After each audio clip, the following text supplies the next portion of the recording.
এখন আমরা D বগলি matter wave কিন্তু পড়ব। আচ্ছা, এই ডি বগলি ওয়েভটা কার জন্য? প্রথমে আমরা ফোটনের ক্ষেত্রে দেখে নিই যে ফোটনের ক্ষেত্রে তার মোমেন্টামটা কত হয়। অ্যাকচুয়ালি ফোটনের ক্ষেত্রে ফোটন যেহেতু সি স্পিডে চলে, লাইটের ভেলোসিটিতে চলে, সেই জন্য ফোটনের যে momentum P equal to M into C, mass times velocity. এই এমসিটাকে আমরা এমসি স্কোয়ার লিখলাম, লিখে নিচে একটা সি দিয়ে এটাকে ম্যানেজ করলাম। M C square relativistic energy E by C. According to Planck for photon E equal to H nu, তাহলে এইচ নিউ বাই সি। আর নিউ আর সি যদি আমরা ল্যামডা দিয়ে লিখি তাহলে সেটা হবে এইচ বাই ল্যামডা। তাহলে এই ফোটনের ক্ষেত্রে আমরা মোমেন্টামটা দেখলাম যে এইচ বাই ল্যামডা হয়। বিজ্ঞানী ডি বগলি সাজেস্ট করলেন যে শুধু ফোটন কেন, এটাকে জেনারেলাইজ করা যেতে পারে। সেই জেনারেলাইজেশনটা কিসের উপর হতে পারে? সেই জেনারেলাইজেশনটা হতে পারে যে কোনো মুভিং পার্টিকেলের জন্য।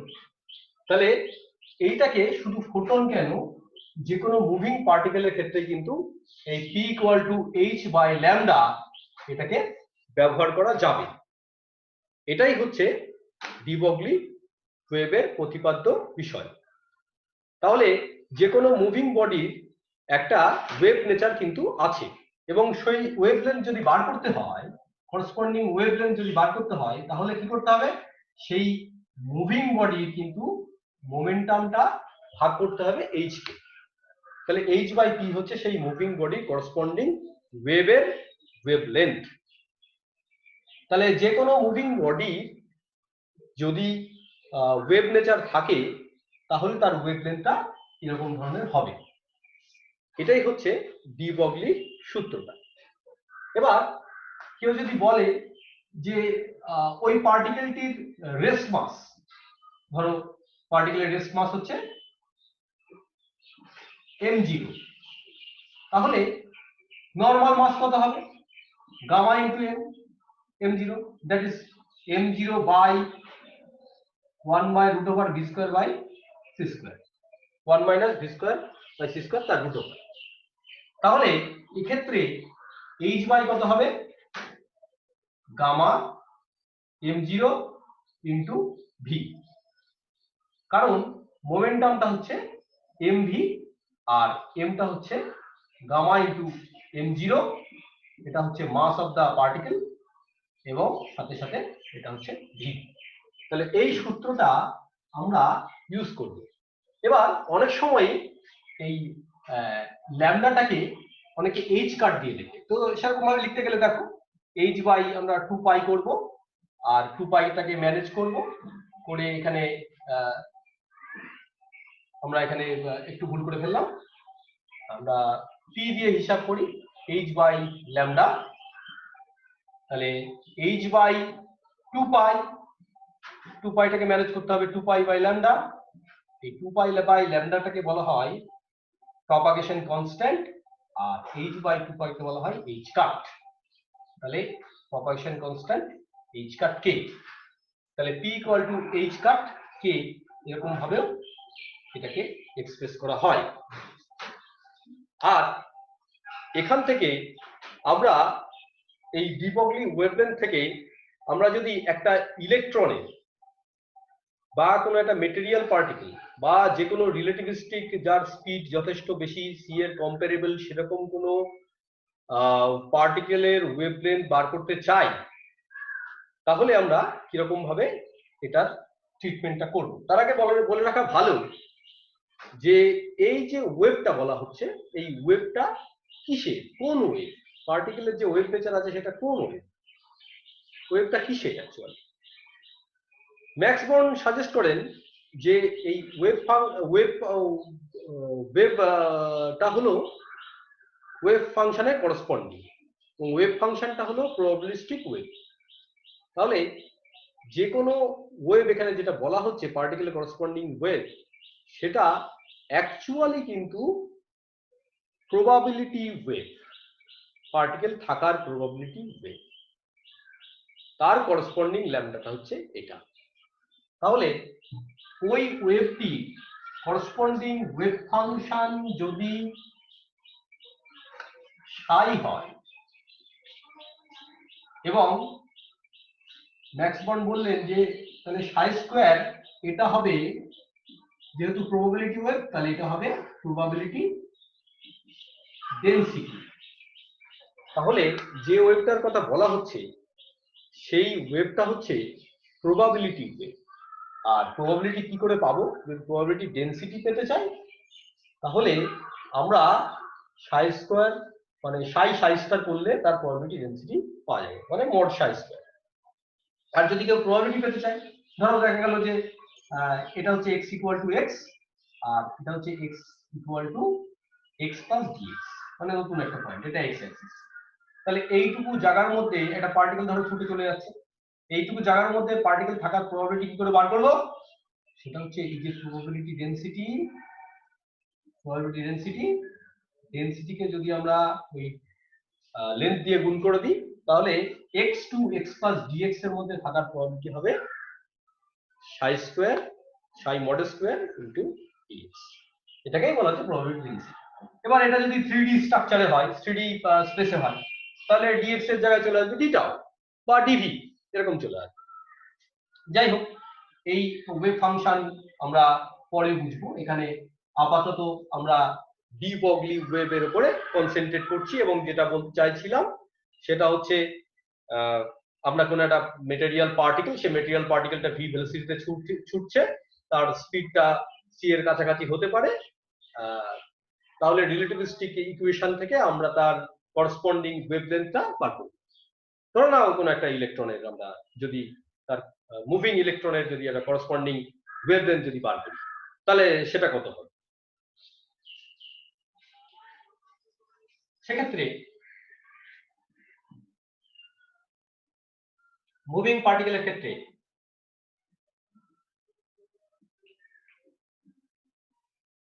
আমরা পার্টিকেলের স্পিড ভি নিচ্ছি, কাইনেটিক এনার্জি আমরা কে নিচ্ছি।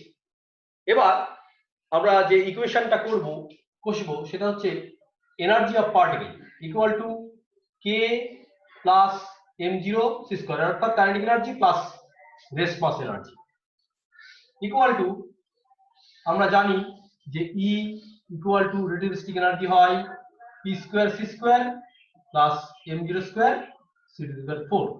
এটা এখান থেকে এই ইকুয়েশন থেকে আমরা মোমেন্টামটা ফার্স্ট বার করব, মানে এই ইকুয়েশন থেকে আমাকে পিটা কত বার করতে হবে, আর ওয়েভলেন্থ বার করতে গেলে সেই পিটা যেটা বার হবে সেটা হচ্ছে h/p, অর্থাৎ পি ইকুয়েশন থেকে বার করে এখান থেকে এই ডি বগলি যে সূত্রটা রয়েছে এই সূত্রটার মধ্যে বসিয়ে দিলে এই ল্যামডাটা বার হবে, মুভিং পার্টিকেলের যে করসপন্ডিং ওয়েভলেন্থ সেটা বার।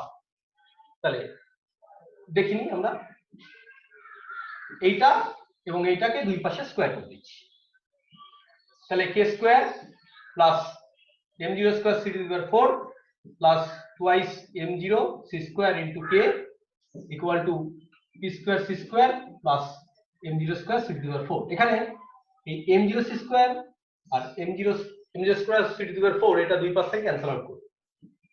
তাহলে মোমেন্টামটা কত হবে? আমরা তো মোমেন্টাম বার করতে চাই, এটা বার করতে চাই, তাহলে মোমেন্টাম বার করতে গেলে আমাদের এই c স্কয়ারটাকে এই পাশে নিয়ে আসতে হচ্ছে। কত হচ্ছে? K square plus twice m0 c square k by c square.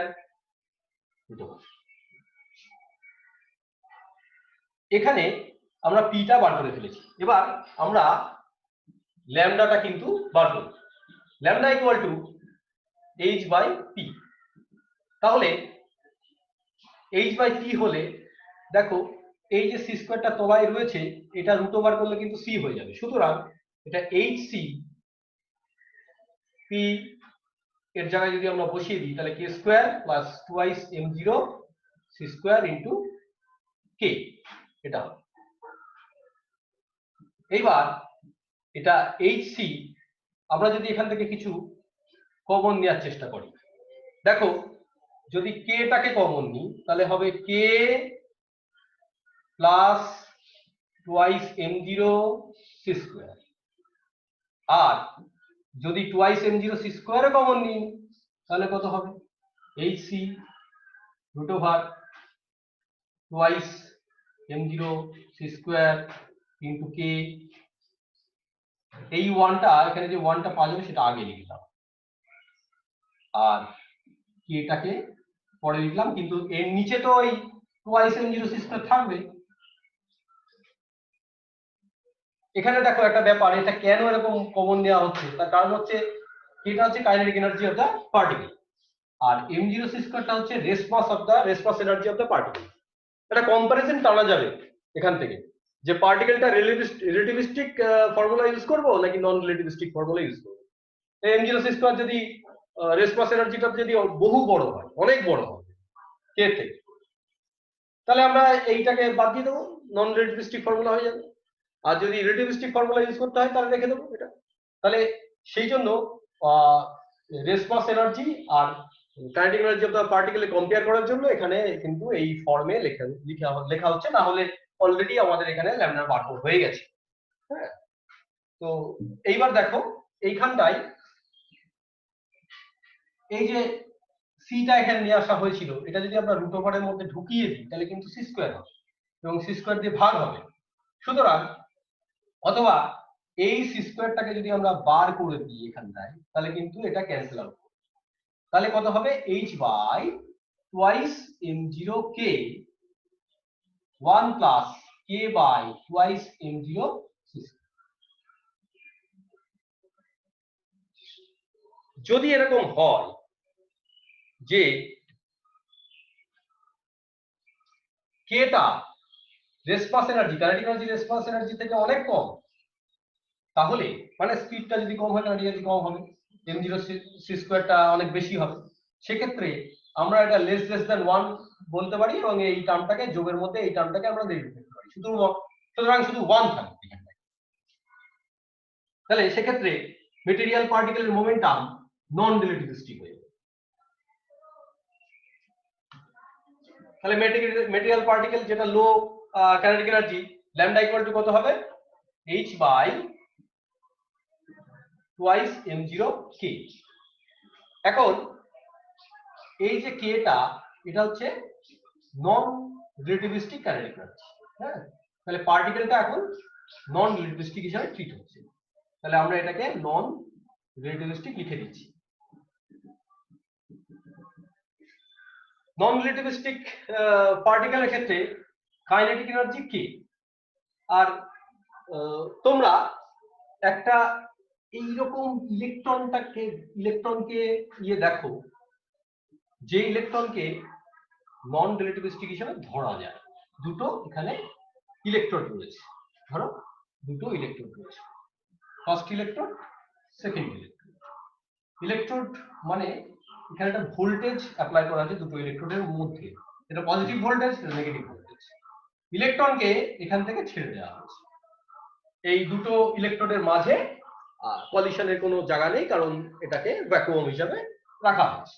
তাহলে আলটিমেটলি যদি ভি ভোল্টেজ অ্যাপ্লাই করা হয় এখানে এই পজিটিভ যে ইলেকট্রোড সেখানে কালেক্ট হবে ইলেকট্রনটা এবং তার কাইনেটিক এনার্জি থাকবে, মানে হয়ে যাবে কাইনেটিক এনার্জি আস্তে আস্তে ডান দিকে যত যাবে বাড়বে এবং কাইনেটিক এনার্জি আলটিমেটলি কত হবে electronic charge multiplied by V.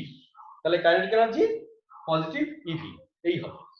তাহলে ইলেকট্রন কাইনেটিক এনার্জিটা কে তৈরি করছে, এই ভোল্টেজটা ই এর উপরে একটা ইলেকট্রিক ফিল্ড দিয়ে সে কিন্তু কাইনেটিক এনার্জিটা আস্তে আস্তে বাড়িয়ে দিচ্ছে এবং বাড়িয়ে দিয়ে আলটিমেটলি জাস্ট এখানে রিচ করার আগে তার কাইনেটিক এনার্জি হবে ইভি। তো এটা যদি নন রিলেটিভিস্টিক হয় মানে এই এখানে যে ভেলোসিটিটা এটা কিন্তু ভিটা ভোল্টেজ বলছে, এখানে যে কাইনেটিক এনার্জিটা হয় সেই কাইনেটিক এনার্জিটা যদি যথেষ্ট কম মানে ভেলোসিটিটা অতটা বেশি না হয়, নন রিলেটিভিস্টিক ট্রিটমেন্ট যদি হয়, যদি ভেলোসিটিটা সি এর কাছাকাছি না যায়, তাহলে এই কাইনেটিক এনার্জিটা আমরা পিভিটাকে ব্যবহার করতে পারি h বাই √2 m0 ev, এই ফর্মুলাটা আমরা ইউজ করতে পারি। এবং এখানে দেখতে পাচ্ছি h, m0, e এগুলো সব ইউনিভার্সাল কনস্ট্যান্ট।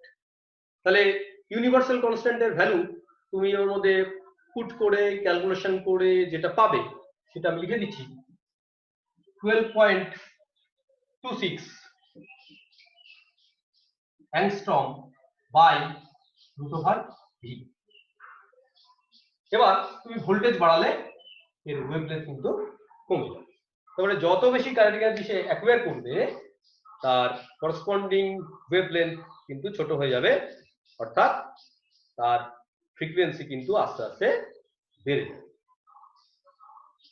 তাহলে এই যে কোনো নন রিলেটিভিস্টিক এর ক্ষেত্রে, পার্টিকেলের ক্ষেত্রে আমরা কিন্তু ওয়েভলেন্থটা এরকম ভাবে খুব সহজে বার করতে পারি।